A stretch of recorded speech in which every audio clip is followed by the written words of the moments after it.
नमस्कार पेंशनर्स मित्रों। कल 24 अगस्त 2024 एक ऐतिहासिक दिन था जिसमें नेशनल काउंसिल जेसीएम, जो कि सभी श्रमिकों का सबसे बड़ा मंच है, उनकी समस्याओं के समाधान का, उसको पहली बार भारत के प्रधानमंत्री जब वो मौजूद हैं तो वही चेयर कर रहे थे। यानी बड़ी से बड़ी मांगें अगर जस्टिफाई कर सकते थे तो वो मान ली जाती। प्रधानमंत्री यूक्रेन जैसी जगह पर जहां जाने के लिए वाकई में शेर का कलेजा चाहिए। यूक्रेन मोदी को अपना मित्र मानता भी नहीं है, लेकिन वहाँ गए हुए थे, उनकी जान वहाँ खतरे में थी। आपको पता भी लगा होगा कि एक व्यक्ति को मार भी दिया गया, नहीं तो संभवतः वो मोदी पर हमला कर देता। खैर वो एक अलग बात है। इतने व्यस्ततम समय में से समय श्रमिकों के लिए निकालना, और जितने भी श्रमिक नेता थे, श्री शिव गोपाल मिश्रा जी को वो लेटर लिखा गया कि आप उनकी लिस्ट दे दीजिए। शिव गोपाल मिश्रा तो उस मीटिंग में शामिल हुए, लेकिन अधिकांश बड़े नेताओं ने उस मीटिंग का बहिष्कार कर दिया, इतिहास का हिस्सा बनने से मना कर दिया। अब ये हंसने वाली बात है या रोने वाली या मूर्खता वाली, क्योंकि ये श्रमिक नेता पिद्दी न पिद्दी का शोरबा केवल एक काम है कि मजदूरों को भड़का के हड़ताल के लिए उकसा सकते हैं, इससे ज़्यादा औकात है नहीं।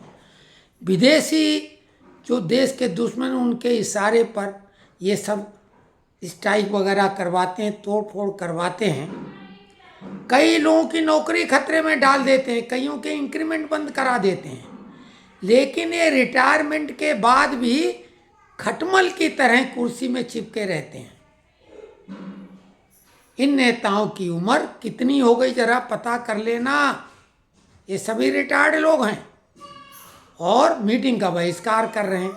हम पेंशनरों को, जो कि हम लोगों की बेहद छोटी छोटी और जस्टिफाई मांगे थी, जैसे नोशनल इंक्रीमेंट, कोर्ट ने हरी झंडी दे ही दी, निर्णय दे दिया। कम्यूटेशन, कोर्ट में मामला पेंडिंग, कई स्टेटों ने उसको लागू कर दिया, नोशनल इंक्रीमेंट को भी लागू कर दिया। पेंशन वृद्धि इंक्रीमेंट की तरह 1% प्रतिवर्ष राज्य सरकार लागू कर चुकी। फिक्स मेडिकल अलाउंस बेहद छोटा मुद्दा। 18 महीने का डीए एरियर जरूर है, लेकिन एक मुश्त 34,500 करोड़ सरकार के लिए बेहद छोटी रकम। तो इतने छोटे छोटे मुद्दे पेंशनरों के लिए, लेकिन उनकी कोई वहाँ पर चर्चा नहीं हो पाई। अगर उठाई जाती तो प्रधानमंत्री तो तुरंत उनका निराकरण कर देते।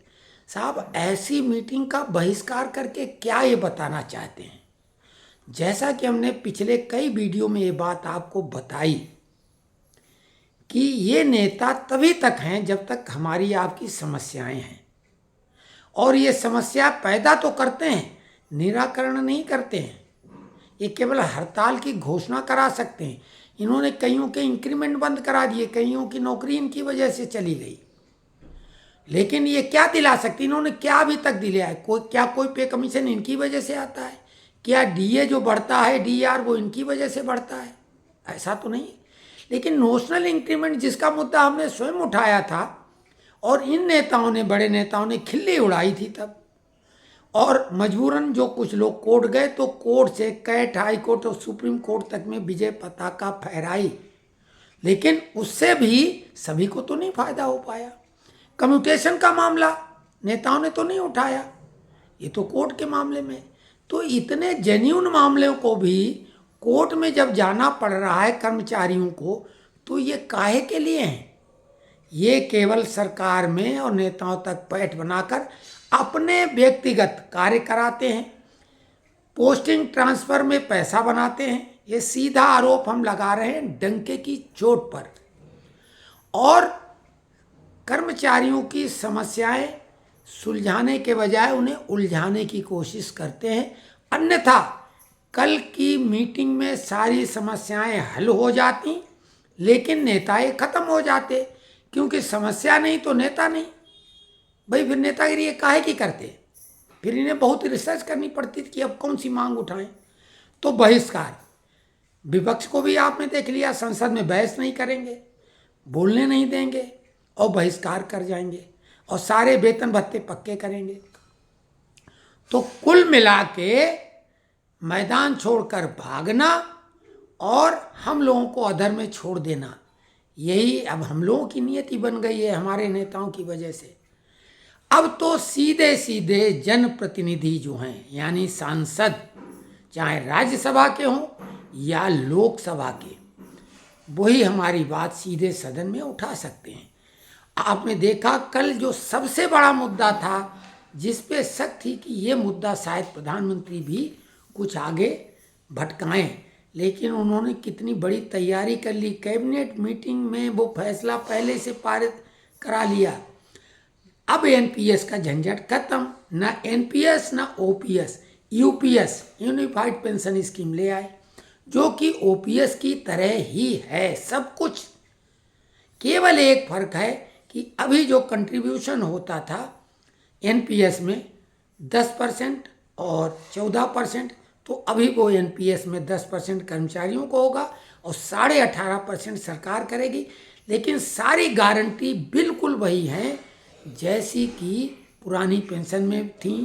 पेंशन जो फैमिली पेंशन थी उसमें भी वैसे ही 60% है, और जो डीए डीआर बढ़ता था उसकी भी वृद्धि अब सुनिश्चित कर दी गई है। तो ये मामला लगभग हल कर दिया गया है। और नेशनल काउंसिल जेसीएम के सेक्रेटरी श्री शिव गोपाल मिश्रा जी ने पूरी तरीके से संतुष्टि जाहिर करके प्रधानमंत्री को धन्यवाद दिया है। और हमने सुबह आज वही वीडियो अपलोड किया था, जो कि उनके ही मुखारविंद से, यानी शिव गोपाल मिश्रा जी के मुखारविंद से प्रधानमंत्री को धन्यवाद ज्ञापन और पूरी तरीके से ओपीएस एनपीएस का झमेला खत्म, ये उन्होंने बताया। इतनी बड़ी समस्या प्रधानमंत्री ने यूक्रेन में रहते, ध्यान देना, आप कल्पना करिए, यूक्रेन में रहते हुए मीटिंग सेट की थी और विश्राम करने के बजाय सीधे मीटिंग अटेंड करके उन्होंने, लेकिन इन्होंने तो ज़्यादातर नेताओं ने बहिष्कार कर दिया। कुछ लोग कमेंट्स बॉक्स में लिख रहे हैं, अब उनके लिए हम क्या कहें।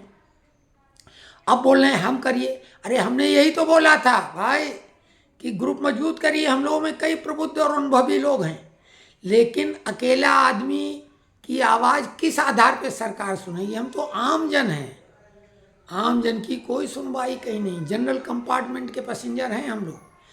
संगठन बनाइए, हमने बोला था सिर्फ 100 लोग एकजुट होइए और जंतर मंतर पर धरना देने को तैयार होइए। विधिवत 100 लोगों की हमारा ग्रुप यही है। इसी ग्रुप के माध्यम से 100 लोग धरना प्रदर्शन, अधिकतम जितने हो जाएं बहुत अच्छा, लेकिन कम से कम 100 3 संख्याओं में पहुंचो। हम 101 में होंगे और फिर आप देखिए कि क्या असर होता है। भाई अगर आप दूसरे के भरोसे बैठेंगे, वो तो हमेशा धोखा दे रहे हैं, क्योंकि आप खुद समझदार हैं। प्रधानमंत्री जिस मीटिंग को चेयर कर रहे हों, उस मीटिंग का बहिष्कार करके आप क्या आप यूएनओ में जाओगे? क्योंकि अब भारत में तो इससे बड़ा कोई मंच मिलेगा नहीं आपको। क्यों पलायन कर रहे हो? आपको वो इतना मनाए कि आपके घर पे जाए मनाने, आपका पीछा दौड़ा के करें। मजाक बना दिया इन लोगों ने। तो ये विशुद्ध रूप से हरामखोरी है। ये लोग गर्रा गए हैं और सर्वहारा वर्ग की पैरवी करते करते पूंजीपति ये नेता लोग बन गए हैं। इनकी व्यक्तिगत पूंजी टटोल के देखना, समझना, इनकी पर्सनालिटी देखना। ये श्रमिक नेता नहीं लगेंगे, इस बुढ़ापे में भी चेहरे पे चमक दमक दिखेगी इनके। क्योंकि भाई अब ये भी अपने को, ये तो अब समझ लो प्रधानमंत्री को कुछ नहीं समझ रहे हैं। तो कुल मिला के हमने समाधान भी बताया था कि एकजुट होइए, किसी अन्य ग्रुप को बना लो, हमें भूल जाओ, आप खुद ग्रुप बनाइए। या तो लड़ाई लड़ो और अपनी मजबूती से मांग रखो तो मानी जाएगी, अथवा जनप्रतिनिधियों से संपर्क करो, लेकिन इन श्रमिक नेताओं से, तथाकथित श्रमिक नेताओं से उम्मीद बिल्कुल नहीं करो। हाँ, हमारे जो एक्स सर्विसमैन हैं उनका पेंशनर्स ग्रुप भी मजबूत है, वो सीधे प्रधानमंत्री से मुलाकात भी कर सकते हैं, करते भी हैं, क्योंकि उसमें कर्नल, ब्रिगेडियर, इस टाइप के रैंक के भी लोग हैं जो रिटायरमेंट के बाद भी वो अपना रैंक होल्ड करते हैं, उनकी बकत है, उनका संगठन मजबूत है। लेकिन हम लोगों का कोई जो सामान्य सिविलियन पेंशनर्स हैं उनका ऐसा कोई ग्रुप नहीं है। हाँ, आपका ग्रुप मजबूत बने और उनके ग्रुप से एफिलेटेड करो, वो आपको भी अगर शामिल कर लें अपने में, या बड़ा भाई वो मान के हम लोगों को छोटा भाई समझ के हाथ रख दें तो कुछ हो सकता है। लेकिन पहले ऐसा कोई ग्रुप तो बनो। लोगों ने सिर्फ अपनी पहुंच परख बनाने के लिए छोटे छोटे अलग अलग पेंशनर्स के एक एक शहर में कई कई ग्रुप बने बैठे हैं। तो यही सब करो, नेतागिरी चमकाओ। न तो हमने कभी नेतागिरी चमकाने की तब कोशिश की, ना अब कर रहे हैं। और केवल केवल हम चाहते हैं लोगों का अधिकतम भला हो। कल का मौका चूक गए हैं, अब ऐसा मौका इतनी जल्दी आएगा नहीं। और हमारे एक मित्र ने फ़ोन पे अभी हमने बात की, उन्होंने बोला ये बातें सही हैं। उन्होंने कहा एक बात तो है कि मोदी को कोई धमका के अगर कुछ लेना चाहे तो संभव नहीं है, मोदी भी जिद्दी है। अरे भाई, जिद्दी की बात नहीं, सामने वाला जब इस स्थिति में आ गया कि आपके सामने मौजूद है और आप उस मीटिंग का बहिष्कार कर रहे हो, तो ये तो प्रधानमंत्री की सीधे सीधे अवमानना है। जैसे कि नए संसद भवन का उद्घाटन हुआ, विपक्ष नदारद, और बाद में बोलते हमें अमुक जगह आमंत्रण मिले, राम मंदिर में आमंत्रण मिला, नदारद, और फिर उम्मीद करते हैं कि तुम्हारी पूछ परख हो। तो एक स्थिति आएगी आपको बुलाया ही नहीं जाएगा, क्या करोगे? तो कुल मिला के श्रमिक नेता जो भी तथाकथित हैं नकारा हैं। रेलवे के श्री शिवगोपाल मिश्रा जी, जो कि नेशनल काउंसिल के सेक्रेटरी भी हैं, उन्होंने समझदारी का प्रदर्शन किया, क्योंकि ये विदेश ताकतों के इशारे पर रेलवे का चक्काजाम कराना चाहते थे स्ट्राइक के नाम पर।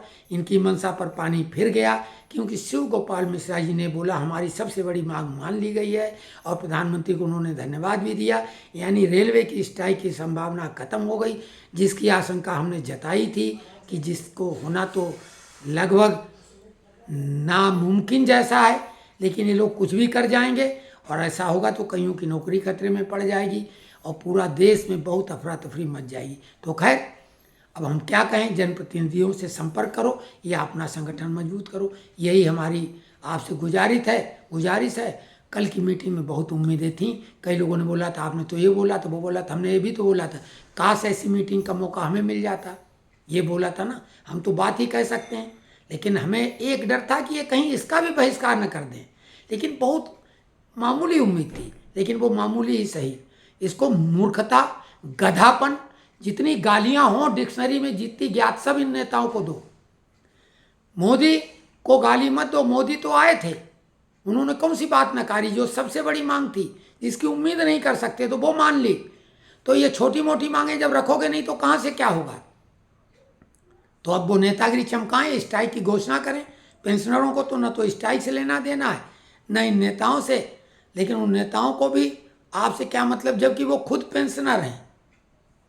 यानी ज़्यादातर नेता पेंशनर खुद हैं, लेकिन उनको पेंशन की रकम से नहीं मतलब है भाई।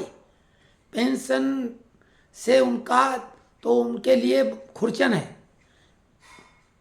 पोस्टिंग, ट्रांसफ़र, और ये जो करप्शन होता है नौकरियों सौकरियों में, ये सब मामला ऐसे ही तथाकथित कुछ बिचौलिए, दलाल और नेताओं की वजह से होता है। और अगर ध्यान दो, अगर कोई हमें चैलेंज करे बोल रहे हैं, बहुत लोग देख रहे सुन रहे होंगे, अगर कोई चैलेंज करे कि आप क्या बोल रहे हो, तो प्रूफ सहित बताएंगे कि देखिए ये करते हैं, और फिर मुंह छुपा के कहाँ जाएंगे ये लोग। और यही लाल झंडा, लाल सलाम जो सबसे ताकतवर यूनियन है, उसकी बात बताएंगे, और सील ठप्पे सहित इतनी बड़ी बात है कि फिर मुंह छुपाने लायक नहीं रहेंगे। और हमने बताया शिव कुमार का हमारा आमना सामना हो चुका है, वो तो भूल गए होंगे, लेकिन हम नहीं भूले हैं। और वहाँ पे जो उस दिन मौजूद लोग थे वो भी नहीं भूले होंगे, क्योंकि लोगों ने बोला था दीक्षित जी आप कहाँ हो, आप जैसा नेता अगर हमें मिल जाता तो जाने क्या हो जाता। तो समझ लो क्योंकि जब नेता बन गए हो तो मोदी और योगी जैसे बनो, अपने और अपनों के लिए नहीं। जो आप पे भरोसा कर रहे हैं उनके लिए जियो, उनके लिए कुछ करो। ये होती है नेतागिरी। और ये बता दें, हमारी जो भी ताकत थी कम या ज़्यादा, वो अपने लिए रत्ती भर भी प्रयोग में नहीं लाई कभी भी। केवल जिन लोगों ने भरोसा किया सिर्फ और सिर्फ उनके लिए की थी। इसीलिए हमने कल के वीडियो में कहा था, काश ऐसा मौका हमें मिलता, कोई इतना बड़ा नेता हमारे सामने आया होता और बात करने का अवसर मिलता, तो आपकी समस्याएं खत्म हो जाती। नमस्कार।